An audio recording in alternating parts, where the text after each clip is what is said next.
தியாகராஜன், மாநில தலைவர், தமிழ்நாடு ஆசிரியர் முன்னேற்ற சங்கம். ஒன்றிய அரசு தமிழகத்திற்கு குறிப்பாக கல்வித்துறைக்கு ஒதுக்க வேண்டிய சுமார் 2152 கோடி ரூபாயை இந்த ஆண்டு ஒதுக்காமல் இதுவரை இருந்து வருகிறது. இது மிகப்பெரிய பாதிப்பை கல்வித்துறையில் ஏற்படுத்தி வருகிறது. குறிப்பாக 2004ஆம் ஆண்டிலே சர்வ சிக்ஷா அபியான் என்று அனைவருக்கும் கல்வி திட்டம் என்ற திட்டத்திலே ஆரம்பிக்கப்பட்ட திட்டங்கள் தொடர்ந்து இப்பொழுது சமக்கிர சிக்ஷா அபியான் என்ற பெயரிலே செயல்பட்டு வருகிறது. பல ஆண்டுகளாக ஒன்றிய அரசின் நிதி பங்களிப்பு, மாநில அரசினோட நிதி பங்களிப்போடு இந்த திட்டங்கள் தமிழகத்தினுடைய கல்வித்துறையில் தொடர்ந்து நடைபெற்று வருகிறது. தற்பொழுது 60% ஒன்றிய அரசின் நிதியிலிருந்தும் 40% தமிழ்நாடு அரசின் நிதியிலிருந்தும் இந்த திட்டங்கள் நடந்து வருகிறது. இந்த திட்டத்தின் வாயிலாக பகுதி நேரத்திலே சிறப்பாசிரியர்கள் கிட்டத்தட்ட 15,000 பேர் தமிழக பள்ளி கல்வித்துறையில் பணியாற்றிக் கொண்டிருக்கிறார்கள்.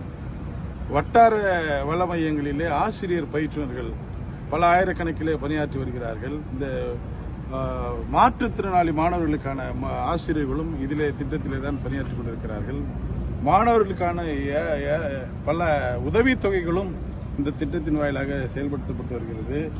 குறிப்பாக கலை திருவிழாக்கள், அரசு பள்ளி மாணவருடைய கலை நுணுக்கங்களையும் கலை ஆர்வங்களையும் கண்டறிந்து அதை செய்யக்கூடிய வகையிலே தமிழ்நாடு முதலமைச்சர் அவர்கள் சிறப்பாக செயல்பாட்டி வந்த கலை திருவிழாக்களும் இந்த திட்டத்தின் மூலமாக தான் இருந்து வருகிறது. இப்ப திடீரென தொடர்ந்து ஆண்டுதோறும் முறைப்படி வழங்கிக் கொண்டிருந்த நிதியை ஒன்றிய அரசு இப்பொழுது பிடிவாதமாக நிறுத்தி வருகிறது. தமிழ்நாட்டினுடைய பள்ளிக்கல்வித்துறை மாண்புமிகு அன்பில் அமைச்சர் அவர்கள், மாண்புமிகு அன்பில் மகேஷ் பொய்யாமொழி அவர்களும் நேரடியாக ஒன்றிய கல்வி அமைச்சரை சந்திச்சு முறையிட்டாச்சு. அதிகாரிகளும் பலமுறை முறையிட்டாச்சு. இருந்தாலும் ஒன்றிய அரசு பிடிவாதமா இருக்கு. அதுக்கு ஒரே ஒரு காரணம், இப்ப PMC என்ற திட்டத்தின் அடிப்படையில் ஒன்றிய அரசு ஒரு திட்டத்தை கொண்டு வந்திருக்கு. இதுல பல மாநிலங்கள் அந்த திட்டத்தில் அதை ஏற்றுக்கிட்டு பண்றாங்க. தமிழ்நாடு அரசு மட்டும் இந்த PMCல இன்னும் புரிந்துணர்வு ஒப்பந்தம் கையெழுத்திடல. இதுக்கு காரணம் முக்கியமா அந்த NEP தேசிய கல்விக் கொள்கை 2020 அடிப்படையில் அந்த PMC இடம்பெறதுனால அதுல பாத்தீங்கன்னா நம்ம தமிழ்நாடு அரசு ஏற்கனவே ஒத்துக்கல. அந்த ஒன்றிய அரசு கொண்டு வந்த அந்த கல்விக் கொள்கையை ஏற்க முடியாது என்று சொல்லி தமிழ்நாட்டுக்கு என்று ஒரு கல்விக் கொள்கையை உருவாக்கி அது கமிட்டியை கொடுத்து அவங்க ரிப்போர்ட்லாம் கொடுத்து வெயிட் பண்ணிட்டு இருக்காங்க. இந்த சூழ்நிலையில நீங்கள் PMCல கையெழுத்திட்டால்தான் இந்த காசை நாங்க கொடுப்போம்னு ஒன்றிய அரசு சொல்வது என்பது தமிழ்நாட்டு மாணவர்களை, ஏழை எளிய அரசு பள்ளி மாணவர்களை, அவர்கள் கல்வி தரத்தை முடக்குகிற செயல். ஆண்டுதோறும் செயல்பட்டு வந்த இந்த திட்டங்களை திடீர்னு இவங்க கொடுக்கறத திடீர்னு நிறுத்திட்டா, அதாவது டெய்லி போட்ட சாப்பாட்டை நிறுத்துற மாதிரி இந்த ஸ்கீமுக்கு எங்க போக முடியும்? இன்றைக்கு தமிழ்நாடு அரசினுடைய பங்களிப்பு 1435 கோடியில இதை இமிடியேட்டா கொடுத்துட்டு இப்போ 2-3 மாசம் ரன் பண்றாங்க. ஏற்கனவே ஒன்றிய அரசு பல வகையில நமக்கு புயலா இருக்கட்டும், வெள்ள நிவாரணமா இருக்கட்டும், பல விதங்கள்ல தமிழ்நாட்டை வஞ்சிக்கிறாங்க. உங்களை அரசியல் காரணங்களுக்காக பல்வேறு விதங்களை வஞ்சித்த ஒன்றிய அரசு இப்ப கடைசியா மாணவர்கள்கிட்ட வந்திருக்கு. மாணவர்கள்கிட்ட தயவு செஞ்சு ஒன்றிய அரசாக இருந்தாலும் தமிழ்நாடு அரசாக இருந்தாலும் அங்கு அரசியல் செய்யக்கூடாது. மாணவர்கள் தான் இந்தியாவோட எதிர்கால தூண்கள். அவர்களோட வாழ்க்கையில விளையாடவே கூடாது. திடீர்னு ஒரு ஸ்கீம் தடைப்பட்டுட்டா அப்புறம் உடனே திரும்பி ஆரம்பிக்க முடியாது. எனவே ஒன்றிய அரசு இந்த பிடிவாதம் பிடிக்கக்கூடாது. இந்த PMCல ஏன் தமிழ்நாடு பிடிவாதமா இருக்குன்னா அதுல மும்மொழி கொள்கையை புகுத்துறாங்க. தமிழ்நாடு முழுக்க அதை ஏற்க முடியாதுன்னு சொல்லியிருக்காங்க.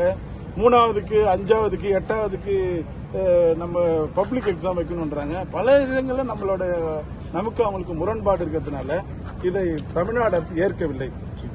அதற்காக இதை செய்வது என்பது மிகுந்த கண்டனத்திற்குரியது. ஒன்றிய அரசு தனது பிடிவாதத்தை கைவிட்டு உடனடியாக இதற்குரிய நடவடிக்கைகளை தமிழ்நாட்டுக்கு ஒதுக்க வேண்டிய நிதியை போர்க்கால அடிப்படையில் ஒதுக்க வேண்டும். இல்லைன்னா மாணவ நலன் கருதி, ஆசிரியர் நலன் கருதி, கல்வித்துறை நலன் கருதி தமிழ்நாட்டில் உள்ள ஒட்டுமொத்த ஆசிரியர்களும் போராட்ட களத்துக்கு இறங்குவார்கள். மிகுந்த விரைவில் ஒன்றிய அரசு இதை எங்களுடைய கோரிக்கைகள் எல்லாம் இன்று கூட அதிகாரிகள் டெல்லிக்கு செல்வதாக செய்தி வந்திருக்கிறது. இதை முடிச்சு வைக்கணும். இல்லைன்னா அடுத்த கட்டமா இதற்காக நாங்கள் எல்லாம் களத்துக்கு சேர்ந்து போராட வேண்டிய நிலைமை ஏற்படும். தயவு செய்து விரைவாக ஒன்றிய அரசு இந்த நிதியை அளிக்க வேண்டும். இதனால என்ன பிரச்சனைனா, நாங்க போய் எங்களோட பென்ஷனை பத்தி கேட்கும்போது, எங்களுக்கு டிஎஸ்ஆர் என்ற அரசு ஆசிரியர்கள் கோரிக்கையை பத்தி கேட்கும்போது எல்லாம் ஒன்றிய அரசு நிதி கொடுக்கல, ஒன்றிய அரசு நிதியால நாங்க மாநில அரசு ரொம்ப டைட்டா இருக்கணும்ன்ற சூழல் வருது.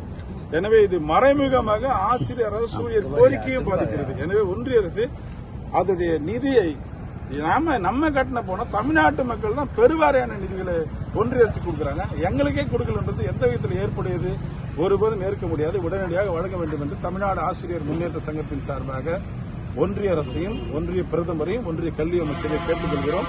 இதில் சுமூகமான நடவடிக்கை எடுக்கப்படவில்லை என்றால் அனைத்து ஆசிரியர்களையும் உள்ளடக்கிய மிகப்பெரிய போராட்டத்தை ஒன்றிய அரசுக்கு எதிராக நாங்கள் எடுக்க வேண்டியிருக்கும் என்பதை இந்த நேரத்தில் பதிவு செய்கிறோம். தேங்க்யூ.